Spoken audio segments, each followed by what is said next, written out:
국민의힘은 억지도 정도껏 부리기 바랍니다. 김기현 국민의힘 원내대표가 대통령 집무실 이전에 대한 청와대의 우려를 발목 잡기, 대선 불복이라고 주장했습니다. 청와대도 민주당도 대통령 집무실 이전 자체에 반대하는 것은 아닙니다.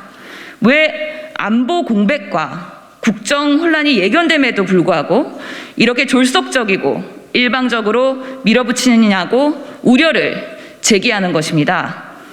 윤석열 정부와 국민의힘은 이러한 정당한 지적과 우려에도 귀담아 들을 아량이 없는 것인지 황당하기만 합니다. 국민의 다양한 목소리를 수용해서 정책을 결정하고 추진하는 것이 바로 민주주의입니다. 독재국가도 아니고 조금도 다른 목소리를 허용하지 않겠다는 것이 그야말로 불통의 국정 운영을 하겠다는 것 아니겠습니까? 코로나 위기, 우크라이나 전쟁으로 인한 경제 충격 등 각종 위기가 중첩되며 새 정부가 해야 할 일들이 정말 많습니다. 더욱이 안팎으로 긴장이 고조되고 있어 국방 태세를 더욱 굳건히 해야 할 때입니다. 윤석열 인수위가 대통령 집무실 이전에만 몰두하고 있을 때가 아니며 안보 공백 우려를 흘려들을 상황도 아니라는 말입니다. 더욱이 대선 불복 운운하는 것은 도를 지나칩니다.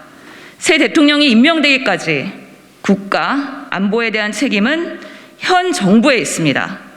국가 안보에 대한 책임을 다하자는 것이 어떻게 대선 불복에 해당될 수가 있겠습니까?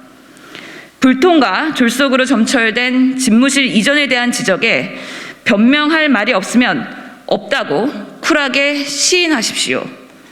윤석열 인수위는 취임 전까지는 국가 안보에 대한 일말의 책임도 못 느끼는지 모르겠지만 문재인 정부와 민주당은 한시도 국가 안보에 대한 책임을 놓을 수 없습니다. 그것이 대한민국과 국민에 대한 의무이기 때문입니다. 대선 불복 프레임 짜기로 덮을 수 있는 사안이 아닙니다. 정말 취임 덕에 빠진다면 그것은 바로 국민의 우려를 무시하고 졸속과 불통으로 대통령 집무실 이전을 밀어붙이는 당선자와 국민의힘이 자초하고 있습니다. 곧 집권 여당이 될 사람들이 여전히 야당처럼 국민을 분열시키려는 무책임한 소리만 하고 있으니 한심할 뿐입니다. 국민 보기에 민망하지 않습니까?